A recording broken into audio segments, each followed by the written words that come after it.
radio and jazz ladies out there. This is your boy Satchel also, broadcasting live from the cabaret in the sky. And when I'm not busy doing my soloing on my two horn, I just tune in to the artivist presents We All Be News and Radio. Oh, yeah. I'm the boss, see? I'm the boss. Happy New Year, see? And you listen to the Artivist presents We All Be News and Radio because we're rubbing out the competition. See?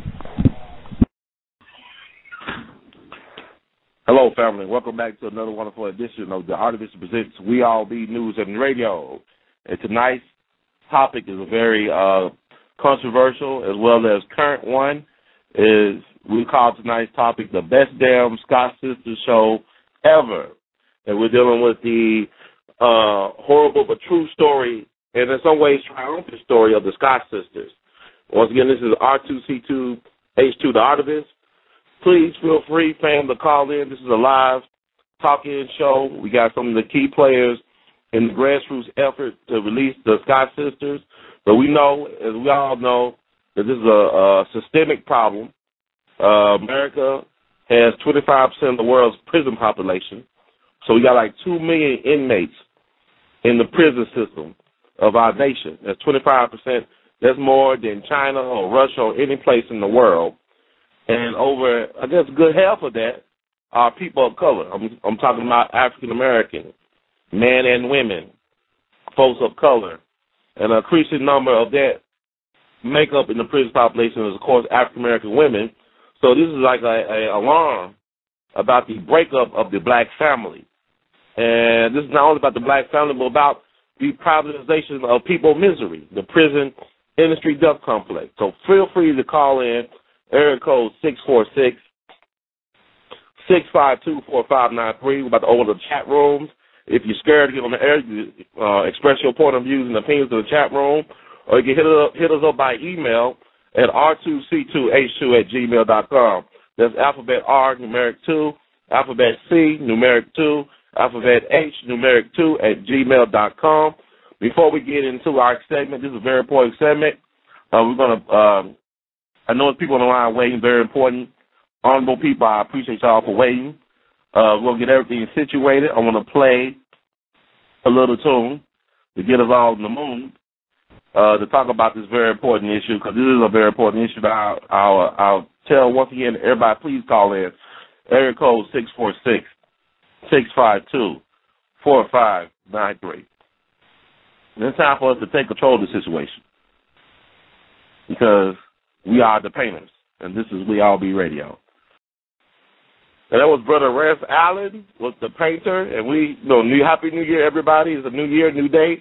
It's time for us to paint another picture on this campus called Life. And welcome back. I'm your host for the empowerment segment, R2C2H2, the Artivist.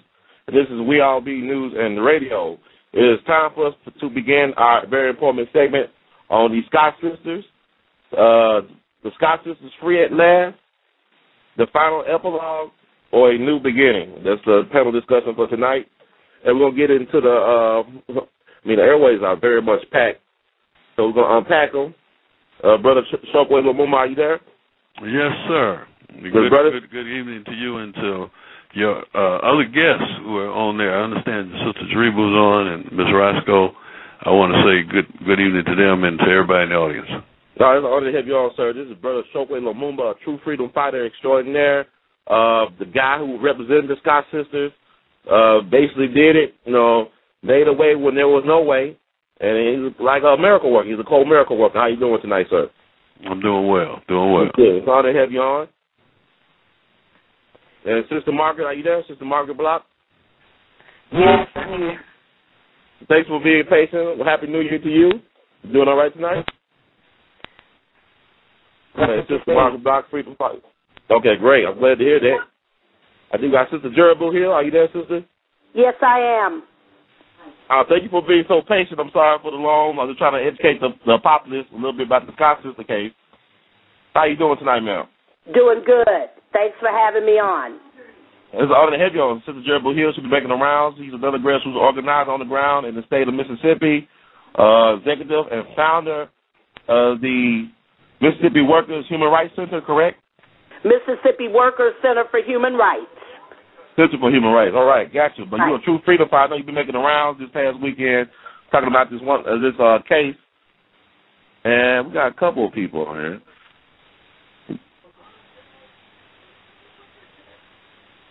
Area code 925, you on the air? Yes, I am, brother. How you doing? Honored to have you, sir. How you doing? Who's this? This is John Steele. Oh, Brother John Steele, what's up? From Southern California. It's like a freedom fighters reunion right here. Okay, it's great. But Brother John Steele out of California, but originally of Meridian, Mississippi, in the Philadelphia area. How you doing? Philadelphia, right. Mississippi. All right, and got area code 706. You on the air? 706? Okay, I just didn't want to listen. We got area code 901-283. You on the air? You want to speak? I guess they're listening. Okay, let's get to the case. Now, can y'all fill us in? I know that the governor, I don't know if it's a pardon or what is it that he exactly do? Because I know people still asking that question. What was the role of Governor Barber in this whole thing, getting the Scott sisters out of jail?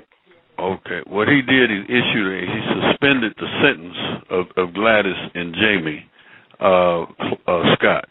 We asked for a pardon. We asked for a full pardon, which would have essentially exonerated them or wiped the books clear of the conviction and any of the results of the conviction. But the parole board voted against a pardon, and they didn't. And actually, the governor didn't have to take their recommendation anyway. But they recommended against a pardon, and then they recommended against a commutation, which meant that their sentence would abruptly end right now. And so, what they voted, the governor then requested that they consider a suspended sentence, from what the governor's office tells us. And then at that point, the parole board did recommend a suspended sentence, and so they suspended the sentence of Jamie and Gladys, which means they get out. However, they do have to report to some kind of probation person or parole person, even though they're not officially on parole. And so that's not what we asked for, but that's what we got. The only other thing I would say about that everybody that's ever been pardoned by this governor has had a suspended sentence first. And then later on, all of the people who've gotten the pardons have had their suspended sentence changed to full pardons. So that's what they got. So they will get out, but still the fight for the pardon continues. We don't have to end that fight here because they get out. Okay, but is it like a 45-day wait for them to get out? Well, they said the outer limits is 45 days for them to make arrangements for them to report in Florida. They have to be at their mother's house in Florida once they're released, and they also make arrangements with Florida to make sure that they accept the transfer of the suspended sentence supervision. Right. Okay, so like I feel like the media didn't say all that per se. I know people are complaining that the sisters not get a fair shake in comparison with the other people that were pardoned by Governor Barber. But what you're telling me is that it's actually a process that first comes finished sentence, then quite possibly a pardon later on in the very near future. Yeah, but they didn't get a fair shake. There's no question about that. I mean, they've been in jail for 16 years for something they didn't do, and in addition to that, they've been in jail for 16 years and they have 2 life sentences. When the other people who allegedly were involved in it, the ones who directly engaged in supposedly taking money from the 2 alleged victims, all 3 of those young men, they got 8 years and only had to serve between 2 and 3 years. So, whatever the governor did, it wasn't going to cure that fact, right? Mm-hmm. And also, I don't want to suggest that this is just because the other people got this. In fact, the other people were convicted of murder. So, you know, there's question of why wouldn't why would these women be in prison, period. And the only people he's given, at that point, the only people he gave pardons to were the people who were convicted of murder. But what I'm just saying, I guess, is just to make it clear that the struggle is not over to win them an absolute, complete pardon, is that it has been some history that people who get, suspended sentences later on get pardons. So that's why we should continue to fight. That's one of the reasons we got to continue to fight. Right. Okay, anybody want to jump in on that? Your thoughts about the situation as it stands? It's hard to hear. I'm sorry, what was your question? Do anybody want to respond to that, like as it stands? Like, did Governor Barber do the honorable thing, or was it politically inspired? Was it a Machiavellian move on his part? I mean, I think that I would like to respond to that question that you just asked. I think it's really important to keep the focus on the people's struggle. And the fact is that none of this would have happened if first it hadn't been for the mother, Evelyn Rasco, who mounted a movement basically on the Internet and using networking and coalition building across the country and the world began to lift up the story of the Scott sisters. In fact, when we were in our Magnolia Bar meeting, which is the Black Bar of Mississippi, that was when 2 years ago when we found out about this case because of web pages that were copied and brought to our meeting, and we were exposed to this case and told about the travesty of justice that had occurred. So I think it's important that we always cast this quasi-victory, because as Chokwe said, it's not the full victory, but that we cast this particular phase of the victory in the right light, and that it began with a movement of a mother who was desperate to get her daughters free, and it sprung out from there to be a people's movement of all kinds of coalitions and networks of people coming together to say that not only is this outrageous, but it is consistent with the pattern of inhumane and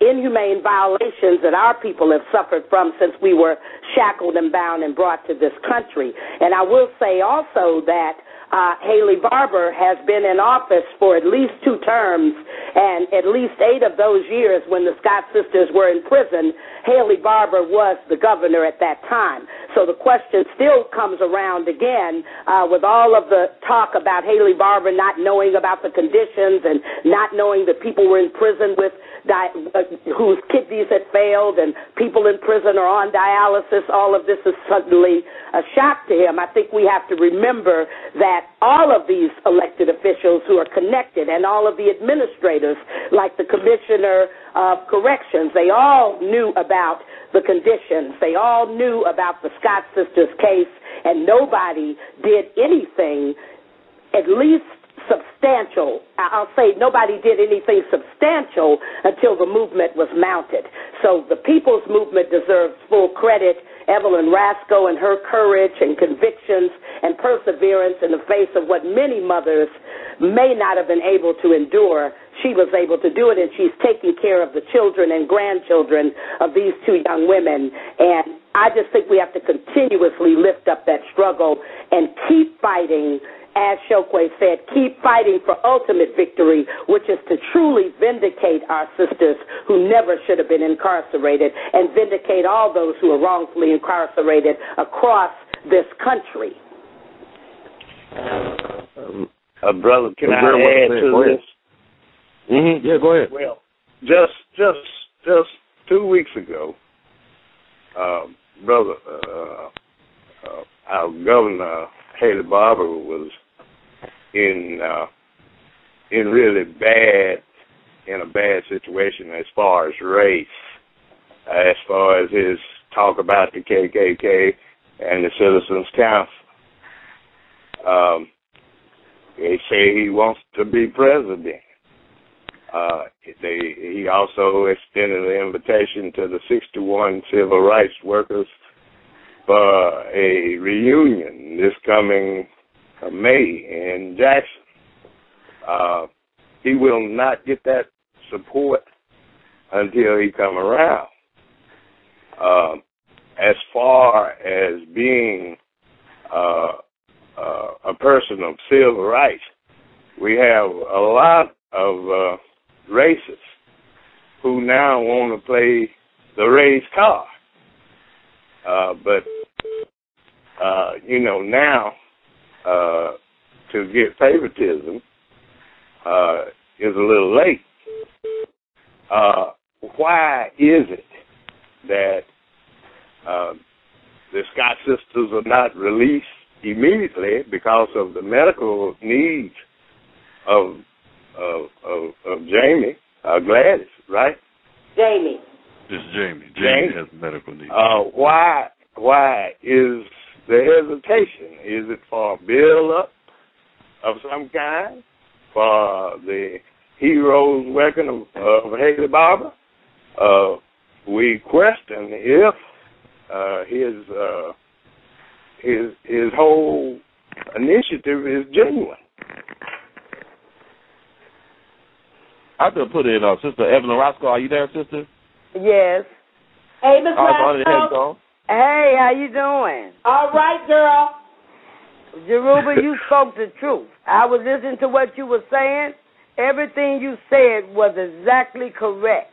Yes, ma'am. Because my fight has been an internet fight. Yes, from ma'am. the beginning. And that's how we build up the network we build up. With all the other supporters that came in on the grounds, working on the grounds, doing work on the grounds, and doing other kind of things to support Jamie and Gladys, this is what made it come together. That's right. This is what made it come together. But thank God for the internet. Because if it was not for that internet, I would not have gained the ground I have gained. I would not have gained the supporters I have gained. It wouldn't have been possible. And I thank God because he brought Nancy Lockhart in. And with her educational background, that was all that I needed to get on the internet and just build up a castle almost like we have. I'll put it like that. Because we gaining more and more ground on the internet. And it's not over. No, it's not over by a long shot. No way. I just began to fight. And every corrupted person, every corrupted officer there in the state of Mississippi, I'm going to make sure that the world knows what has been done to Jamie and Gladys. Yes, we have to make sure. Because what has been did to them is the greatest injustice in the world. It sure is. They have 9 children here, which all of these children have some type of emotional problems due to the reason of what happened to their mothers. And for Governor Haley Barber to let them out, I am so happy that he decided to let them out for whatever political reason that he did. I'm glad he did that part. But for him to do what he did to them under conditions, that was inhuman. And I'd like all the listeners to know, Jamie and Gladys is on parole for the rest of their life. They have to pay $52 a month. Jamie could be waived because of her medical condition. Gladys would have to get a letter from the doctor to waive hers. But whoever say that is not official or whatever, that they are not on parole for the rest of their life, that is not true. I have spoken with the parole officer here in Florida, and she explained everything to me. Jamie and Gladys are on parole for the rest of their natural life. I'm glad you said that, Ms. Rasco. And we have to fight that. So for this to say it's not, it's not official or, or whatever, I don't know what's going on in the state of Mississippi. I know what's going on. But it's got to be worked out by the public. The public has got to do an outcry to what is going on. Why would a parole board deny you when you involved in a case when nobody got hurt, nobody got killed, nobody took to a hospital? Even the alleged victims said that Jamie and Gladys never pulled a gun on them and that they never took any money from them whatsoever. So the governor's decision to me was still taking their life away from them. Because to be on parole and got to look over your shoulder for the rest of your life, that ain't no fun. And then there's a lot of conditions that will affect our family because they are coming out on parole. as far as their children are concerned, this would affect us tremendously because they are convicted felonies. And this fight is not over. It's not over by a long ability to be gainfully employed and to participate in civil society, to vote, to elect officers, to elect elected officials, to participate as citizens in the society. It'll affect all of that. That's why we have to fight for their full vindication. Ms. Rasco, you are absolutely right. That's right, because, you know, just to get them out, I am so happy they're coming home. Oh, yeah. But it's going to be more of a hardship the way they came home. And the state of Mississippi knew this, and the state of Mississippi planned this, and the state of Mississippi put it in motion. But you know what? I won't stop until the breath go out of my body fighting the state of Mississippi. With all the supporters that I could gain, if I could gain everyone I'm in the world, I'm going for them. Because this was wrong, and the state of Mississippi should not be allowed to get away with this. If I would reply to that, I mean, that's some heavy stuff there. I mean, because it's like we won a battle, but the war rages on still. That's right. We won a battle, but the war is still on. And Ronald, I got word today that they will be at home by Friday. This what I got a call today from a reporter. Okay. And she told me that she had got it from Christopher Epps. Now, I'm going to tell you what she said. She got it from Christopher Epps, that they will be released by Friday. I got that call this evening. Wow. That's amazing. Because you know what? I'm on my daughter's case. Whoever that's not on it, that pretends they're on it, and not doing anything, I'm on it. And I'm not going to get off because those are my children. Well, I tell you right now, Miss Rasco, the word and the cat is out of the bag. Thank you. And we're not to let anybody pimp our movement. I was so glad. Good evening to you all. It was nice. The whole scene where Barbara was co-op the history and the longevity of the Freedom Riders struggle. We have to watch and guard against that kind of co-optation. We cannot allow a white citizens council member and supporter to host a Freedom Riders anniversary. It's blasphemy.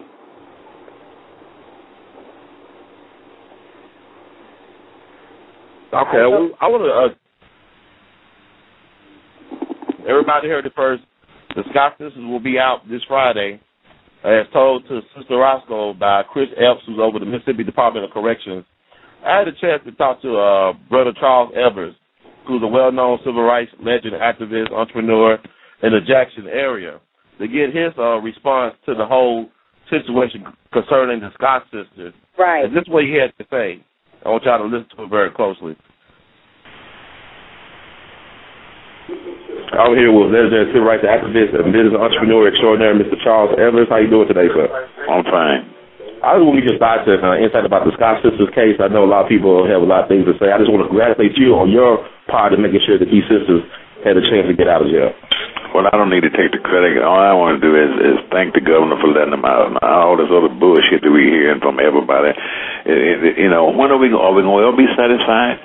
Those girls are out now. The government didn't put them in, but he let them out. Two other governors had the same opportunity. They didn't do it. You know, we just find something to argue about and raise hell about all the time and never had nothing good to say about anybody. I appreciate what the governor done, and I really respect him for doing it. Why did I could care less? But he let them out, and they're going to be free. And all this BS you keep hearing everybody talking about, where were they when the girls needed somebody? Mm-hmm. And that's what I reported. I'm glad they're out, and I have no further comment about it. Well, Brother Charles, what about the fact that the guys were let out on the conditions of that's not true. That's not true. They were let out on medical leave, and the governor went around to find a way to do it because the state is you can't let them out unless they admit that they committed the crime. And those girls wouldn't do it. I don't blame them. Mm-hmm. So what the governor did, he let them out on medical leave. They're out. Who the hell cares what? They out, and her sister who agreed to give her her donor if it fits. If it doesn't fit, she's still out. Okay, that's what people were concerned about. What about the fact that they have a felony on their record? It'll be hard for them to get deployment, right? So what now? Yeah, they have a felony on their record. If they're not pardoning or anything like most convictions of a gang vote, so we all that's nothing new. But they eventually get to it. But the thing about get them out of there, nobody's showing their opinion about that. Get them out now, and thank the government let them out. He could have kept them in there. I mean, that's true. But I'm going to have anything to do with it, but he didn't. And I don't know why one we black people go along to appreciate something people do. We always find something to bitch about and raise hell about. And I got a problem with that. I appreciate what the governor did. I don't care why he did it. He let the girls out. Thank you. Yes, sir. Appreciate it. That was Brother Charles Evers on New Year's Eve. He was very gracious. His opinions, a very colorful character. I want y'all respond to what he said.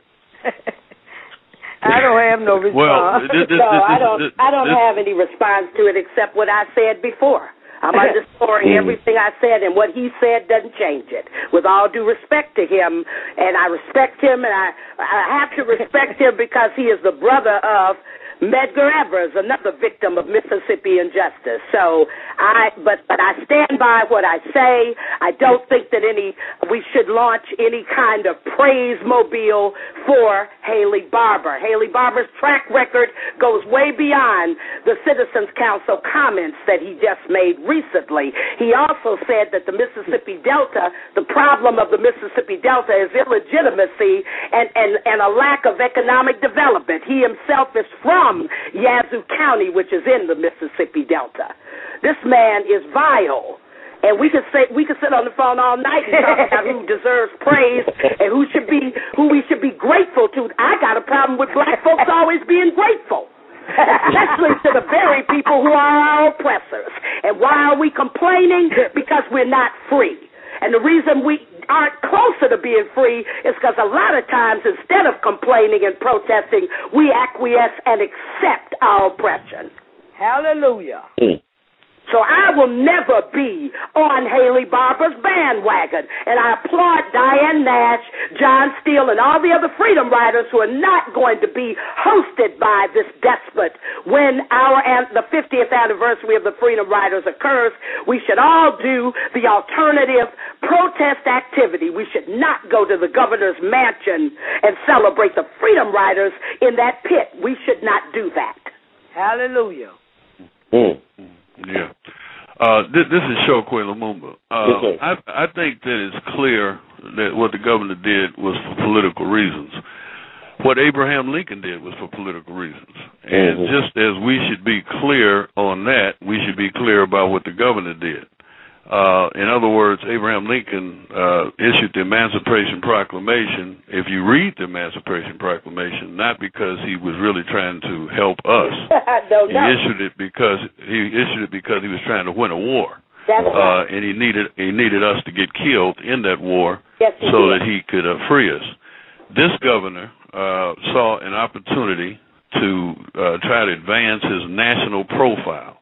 Really, to be quite honest with you, I don't think it makes a scintilla of difference to sane-minded people in Mississippi what the governor did, because I don't think anybody in Mississippi is going to really change their view of him anyway. Hopefully not. I mean, I can't say anybody, but I think people, even Charles, and I don't agree with all Charles said, but even he said on his radio program that night that he wasn't going to vote for the governor if he ran for president. Okay, so, but in any event, we know where he stands, and we know that we know politically that we don't stand where he stands. There's no question about it, and we should fight against that. So his action was carried out because he wanted to soften the view of a Mississippi governor who had decades and centuries of racism behind him to the so-called Republican Party on a national level, and to so-called independents on a national level, in the hope that would help a presidential bid for him and other people in the Republican Party has kind of put him up on a pedestal, really, on the national level. So that's why he did it. There's no question about it. Yes, but and so you know we what? should be, how could somebody put somebody up on a pedestal to get somebody's life on parole? Yeah, well, you have to ask the Republican Party about that. I don't agree with them on anything about the they Republican do. Party. All I know about hold on. Yeah, but see, so what the point is that that's why he did what he did. I think that what we did was understand the situation and take advantage of the situation, because we understood he was running for president, and we understood that because he was going to have a lot of baggage if the world knew. If the world continued to know, and particularly by the things that Jaribu has already pointed out, the Internet had informed a lot of people of what Mississippi had been doing in relation to these young women. What helped it also was when we mobilized on the 15th of September in Jackson, Mississippi, because then it was we laid it at the feet of this governor. We said, now it's not just Mississippi doing it, you're doing it.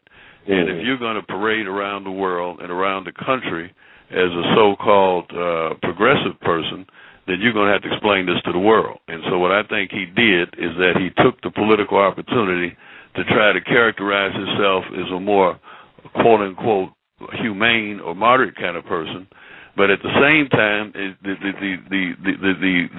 thing he issued, the ordering their release, also revealed other things about him and his concern about his Tea Party people here in the state of Mississippi, because he didn't issue it. He didn't say that he was doing it for Gladys and Jamie or for humane reasons. What he said he was doing it because he was going to save the state of Mississippi $200,000. Yes, and he said he was doing it because of so what the only way he could tie Gladys to that is by saying that she was going to have to give a kidney. So those were the things that he did. And so, what he did, clearly it was a move calculated on his part, probably not really to please us, but to please other people out there. So what we don't need to be pleased by it, but what we do need to do is take advantage of it, move on to the next level. And I totally agree with everything everybody said about the struggle continues. Gladys and Jamie, who I talked to in person yesterday, and whom my office talked to on the phone today, did confirm that they are being released on Friday. But the other thing is that they confirmed that when they get out of jail, they're not going to stop talking not only for their own freedom, but they're not going to stop talking for other people. They're going to talk and they're going to campaign for all the people whose rights have been offended and behind prison, not only in Mississippi but around the country. And it's not just a Mississippi problem. It's an empire-wide problem, a United States problem. And it is a human rights struggle, and the fact that they are going to be some of the biggest and the most profound voices for the real deal in terms of the prison industrial complex is going to speak volumes for our struggle. It's going to boost our struggle. It's going to aid us in addressing issues concerning other wrongfully incarcerated people. Do we know what time they're going to be dismissed? Because I would like to be at the prison when they walk out. We don't know what time. No, we don't know what Mr. time. Lumumba, I don't think you even knew until I mentioned it. No, because if you knew they were getting out in 2 days, then why didn't you say anything? No. I received it from a white newspaper reporter at the Clarence Ledger. I didn't receive it from Mr. Lumumba. I received it from a white reporter at the Clarence Ledger that called me while I was driving in my car. So if you knew it, why didn't you call me and let me know? Because you had no intention on. Ronald, thank you so much for having me on your show, but I didn't heard enough of this because I'm already upset about my daughter's coming out with life on parole. So I don't want to interrupt your show. So thank you so much for having me on, but I refuse to listen to any more of Chokwe Lumumba's bullshit. All right, all right, everybody, let's be civil. I don't want nobody to go. We got to stop fighting among ourselves. We got to keep our eyes on the prize. This is not a personal attack on anybody here. Even with Mr. Charles Evers, I want to let everybody know about Mr. Charles Evers. He is a Republican. But I spoke to him in 2008 when they wanted him to delegate for the Republican Party. He was an Obama man. And he also stood up for Charles Pickering when he was up for a federal judge consideration. Yes, he did. So he's been consistent. And also he's his own man. So I just want people to know that it doesn't deter for what he has contributed. Like Sister Jaribu said she got to respect him because of what he has done and who his brother was. But at the same time, I think it's a problem, like when Sister Jaribu talked about the Freedom Rider celebration, that Mississippi, while the injustice that's still going on, it's like a horror movie. You can't have a museum where the things are still alive. Right. Museum, like Miles Davis said, are for dead things. When you got that type of virulent racism still alive, we got folks like Curtis Flowers who've been tried 6 times for the same capital murder offense. Unbelievable. It's like Groundhog Day. It's up in Winona, Mississippi, where Fannie Lou Hammond got beat up and almost killed by one of the sheriffs up there. And the hanging that took place December 3rd, which Sheriff Ricky Banks in LaFleur County, where Emmett Till was lynched, is calling a suicide. Exactly. It was a Vietnamese woman that got considered a suicide. Was there Meridian, Philadelphia in September? A Vietnamese woman was found hanging. They said she committed suicide. Our plate is full with these acts of terror against our people. That's why we have to be united and on one page and on one accord. And I hope we do find out what time they come out, because I'm in Jackson on Friday anyway, and if I wasn't, I would make my way to Pearl, Mississippi, to Rankin County to make sure that I was there, even if I couldn't be seen in the crowd, just to stand there and bear witness to these sisters coming out. We have to find out, we have to have a pipeline that, directs us toward the information so we can get the word out to our people so they can be there to welcome these sisters onto quasi-free soil, because it ain't free. It's bloody soil, but at least they're going to be outside breathing somewhat polluted air, but free air. So I want to be there, and I know there are so many other people who want to be there when they come out of prison. And that's so important that we spread the word that they're coming out on Friday and that we try to make our way there to be there for them and with them. Yeah. There will be a press conference and a short reception by the community when they come out, Jaribu, and certainly where you would that be?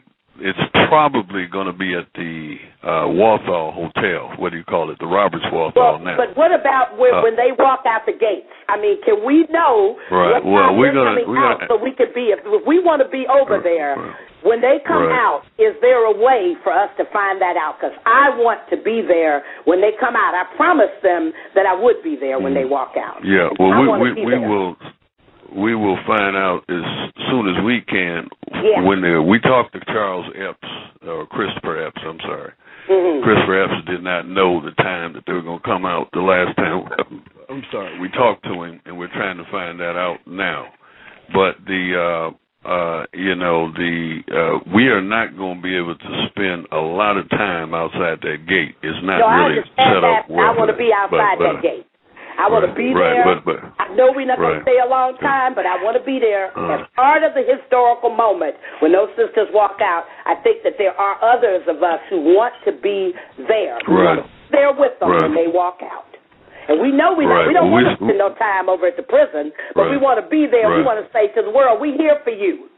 We want to make that statement when they come out. Okay.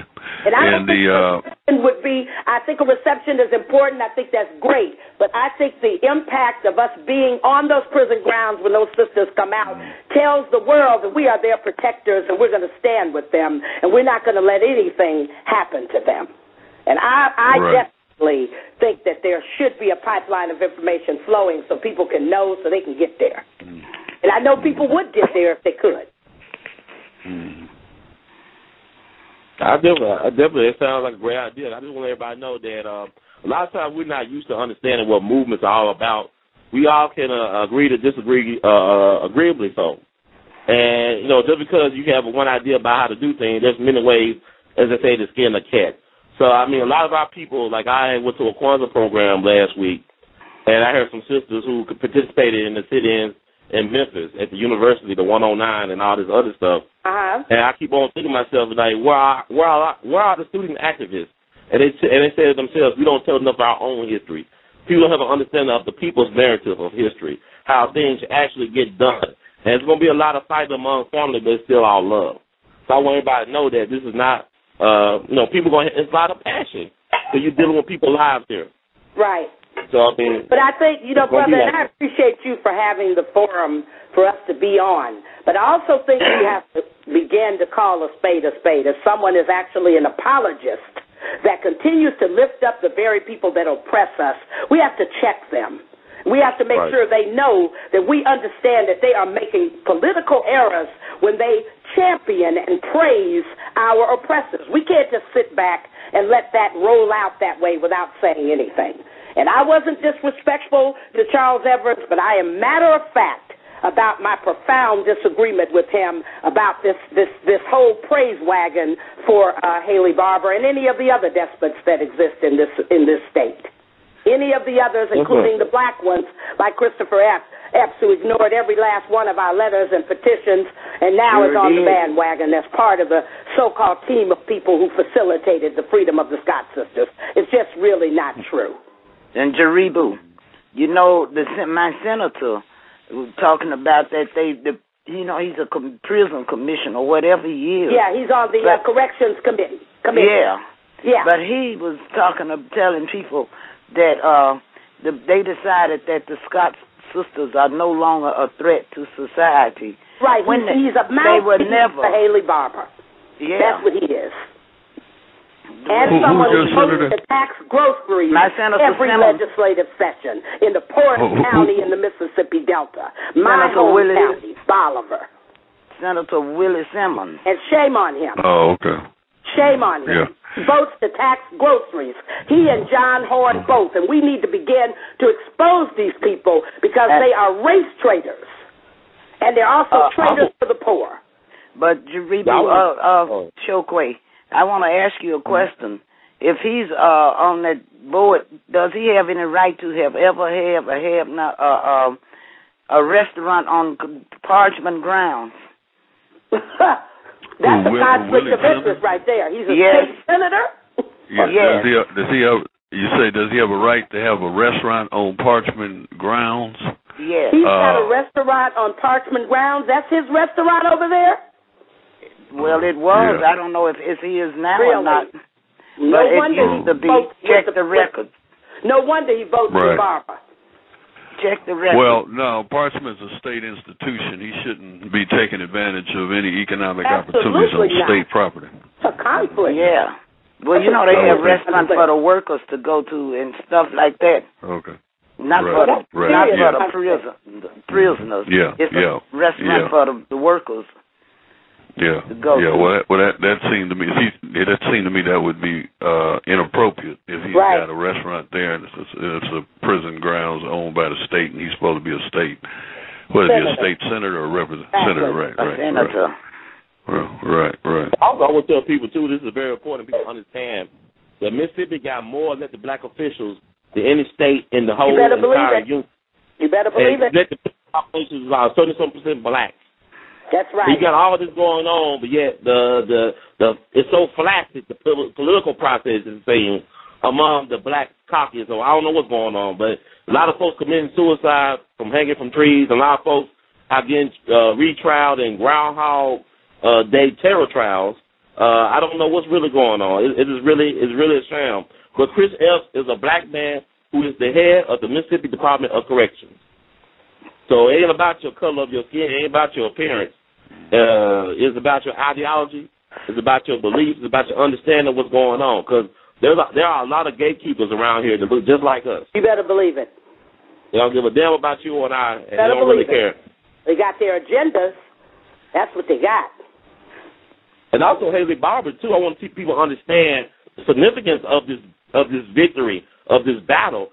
Haley Barbour is not only the governor of Mississippi, he's one of the most powerful men in America, period. He's one of the most powerful lobbyists in Washington, D.C. He's on the top 5 and the former chair of the National Republican Party. Exactly right. And I want to let people understand, I got a clip of Haley Barbour in his own words. I want people to understand the type of, I call him King Babar. So I know it's Governor Barbour, but I want people to understand the type of character that we might have as president in 2012. No, we won't. We better stop it. I know. I got to get out there and vote. I don't want people to understand what we're dealing with. Better work or get your passport.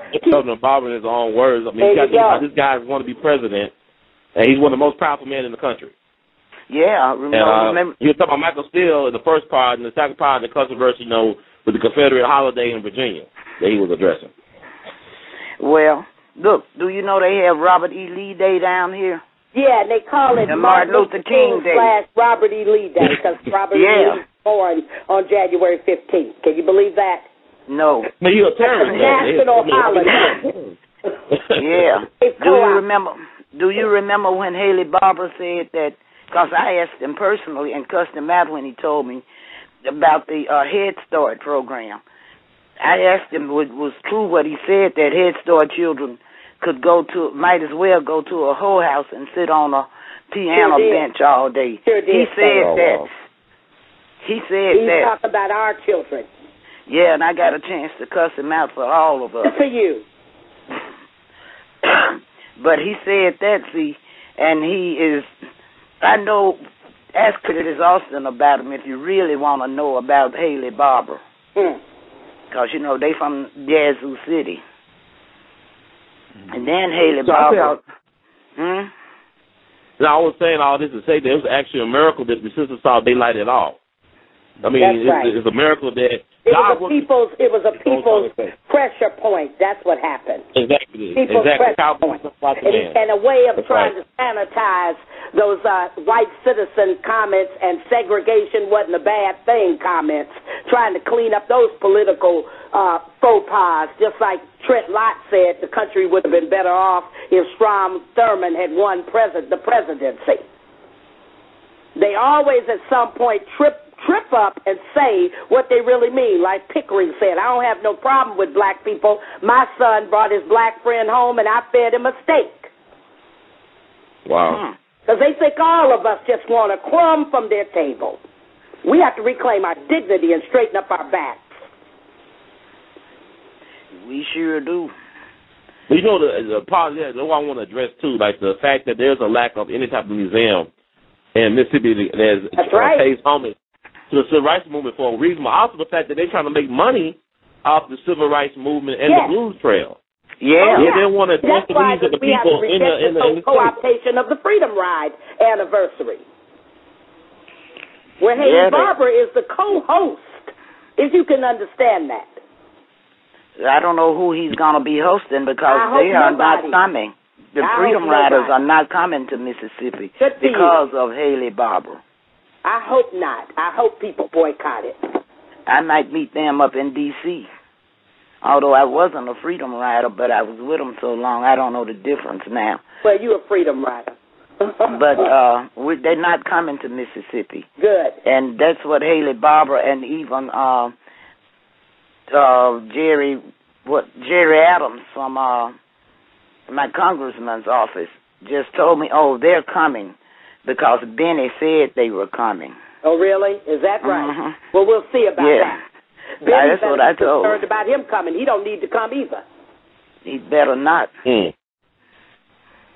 So this is a lot of stuff to talk about. I just want to, I guess, wrap it up. It's been a great show. Okay, it really has been a great show. Got called 901. You on the air? Let's see. Is Brother Fidel Muhammad? Are you there? Yes, sir. How you doing, Brother Fidel Muhammad? As long as they have you on, so this is Brother Fidel Muhammad of Everlasting Spring Water, a great friend and supporter of the cause. How you doing tonight, sir? Oh, wonderful, man. It was an honor to listen in on the topic you had today about the Scott sister, And I think, man, it's a wonderful thing that our sisters are getting out of prison. But I go speak into prisons in Tennessee and Arkansas all the time. You got several of our people, man, brothers and sisters, that's in jail for crimes the same as the Scott sister. So, I've been to prison before, and I can remember, for selling drugs, and I can remember the next door neighbor got life in prison. My mom didn't really care because it wasn't her son, and then the neighbor next to him went to prison for 20 years. My mom didn't care because it wasn't her son. And that's how the enemy has got us. Nobody cares. That's right. We only care when stuff hit us. And then that's why God's sister, it's like the sister back in the 80s that got a crack cocaine charge. Wound up giving her 30, 40 years of life or whatever because she had a boyfriend. And they pardoned her, but didn't pardon the brother because they say she was forced into it. She wasn't forced into selling drugs all them years. But my point is they let her out. They pardoned her. And 18 years, 19 years later, they just changing the crack law. So I'm saying, man, we got to stop being deceived by these people that's in charge of these systems, whether they black or white. You're right. People, man, we have to come out of this world, man. Because that's right. Get out. But I can name 10 brothers that's in prison right now with 2 life sentences for a robbery, not over $500. Just the other day in South Haven, Mississippi, a young brother robbed a lady coming out of the store. Just took the money, went into Memphis, and she was pregnant, and I guess she lost her baby a month later because she said the doctor came, of course, her blood went to some part of her body. She had a miscarriage, and 2-3 months later she got pregnant again and had a baby. But they used that situation to give this brother life in prison for money that he didn't even get away with because he was in Mississippi. So I'm saying, man, we as a people got to stop being deceived. I'm happy that the Scottsdale sisters getting out. But I'm telling you, man, we got to come out of this world because they getting out and 10 more brothers going to go to prison tomorrow for the same crime that they did. And 10 more sisters. We have to wake up, man. We got to come out of this world and this system. Be not partakers of sins and of plague because America sins. Not Haley Barber, America's sins have reached up to heaven, and God is fixed on destroying this country. I mean, and black people are deceived, man, by this enemy. We play these games with him. We need to stop talking about the devil so much. We need to organize ourselves, and the worst thing we ever did, integrate with this enemy. Integrate with a people that is in trouble with God. We messed up. We have to come out of this enemy, out of this system, man, and realize we messed up by integrating with them. We lost so much in integrating with these people. Our children don't have no job. They overeducated. And, man, the black man, it ain't jobs for nobody out here. So we just have to wake up, man. I think, man, and the Scott sisters get out, but 10 brothers going to jail tomorrow for the same crime. So, and we ought to clap for just one time. Let's not give them a standing ovation because there's so many brothers that's in jail or going to jail for the same type of crime right now. They all in Mississippi, all in Alabama, all in Louisiana, all in Texas, all in these southern states. They doing brothers and sisters like that right now. So we didn't want no victory. Haley Barber only did it because he got pressed a little bit. He's trying to run for president. Let us not be deceived, man. Haley Barber is a devil, and everybody with him is a devil. We got to come out of this system, man, and build our own because God will destroy this country. Watch what happens in the next year, in the next 6 months. Watch what God do. To not only white people, but black people too, because we're wrapped up in this enemy. Brother, today we thank you for that. James Baldwin said the fire next time. And we got these cultural wars coming to a pass. But what makes the Tea Party different from the White Citizen Council? So I mean, this is the thing we got to ask ourselves. The sad thing about us as a people, we're not aware. We don't know what happened back in the day. We don't know about Clyde Kennard or Willie McGee or Swerner Goodman and Cheney and things like that. It's a cycle. It's a vicious cycle, and we were forced to repeat a lot of these things because we're not aware what's been on prior, and we should be prepared. So everybody else is being prepared. Well, I want to thank you for your program, brother, and thanks for having me on. I'm honored to be a part of this group of brothers and sisters who are still on the path of struggle towards true human rights and freedom. And anytime I can lend my voice, please feel free to call me, and I will surely join you again. And I'm meeting you one day in Mississippi or wherever we are struggling. So I need to sign off now, but I just thank you for allowing me to be on this evening. It's an honor, and the words of great detail, and we love you madly. And we love you too. All right. Bye-bye. Thank you. See you, Margaret. See you later. I'm going to call you. Bye, Chokwe. I think Brother Chokwe to sign off. Okay. It's been a really night. Well, good night, y'all. Good night. I said it was going to be the best damn Scott Sister show ever. It's like one of the most controversial I know for sure. Okay. I'll talk to you later. Okay, Sister Margaret, thank you. All right, bye.